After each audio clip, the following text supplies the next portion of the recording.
July August মাসে গণ অভ্যুত্থানে বল প্রয়োগ ও হতাহতের যে দুঃসহ ঘটনা ঘটানো হয়েছে তার স্বচ্ছ তদন্ত করতে জাতিসংঘের মানবাধিকার কমিশনের প্রধানকে বাংলাদেশে এসে তাদের তদন্ত শুরু করতে আমরা আমন্ত্রণ জানিয়েছি।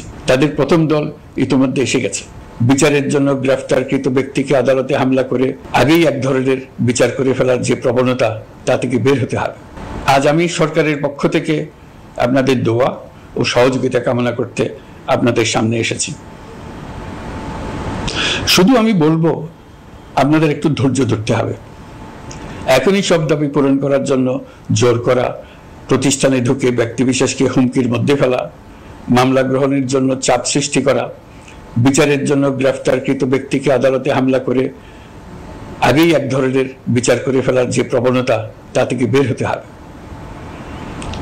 ছাত্র জনতার বিপ্লবের গৌরব ও সম্ভাবনা এসব কাজে ম্লান হয়ে যাবে।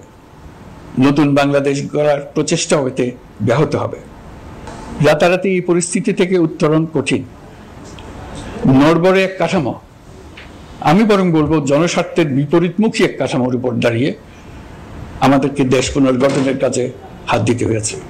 আমরা এখান থেকেই বাংলাদেশকে এমনভাবে করতে চাই যেন এদেশে জনগণই সত্যিকার অর্থে সকল ক্ষমতার উৎস হয়, বিশ্ব দরবারে একটি মানবিক ও কল্যাণকর রাষ্ট্র হিসেবে সমাদৃত হয়।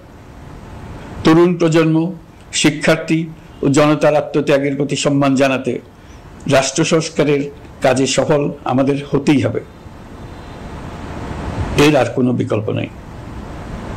প্রিয় দেশবাসী, আপনারা ইতিমধ্যে জেনেছেন জুলাই আগস্ট মাসে গণ অভ্যুত্থানে বল প্রয়োগ ও হতাহতের যে দুঃসহ ঘটনা ঘটানো হয়েছে তার স্বচ্ছ তদন্ত করতে জাতিসংঘের মানবাধিকার কমিশনের প্রধানকে বাংলাদেশে এসে তাদের তদন্ত শুরু করতে আমরা আমন্ত্রণ জানিয়েছি।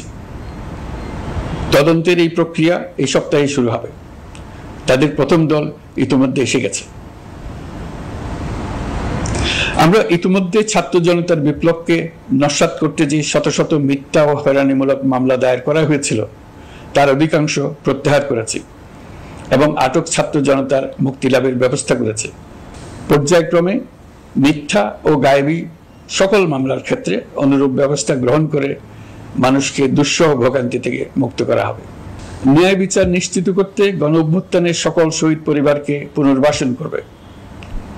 সকল আহত শিক্ষার্থী ও জনতার চিকিৎসার সম্পূর্ণ ব্যয় সরকার বহন করবে।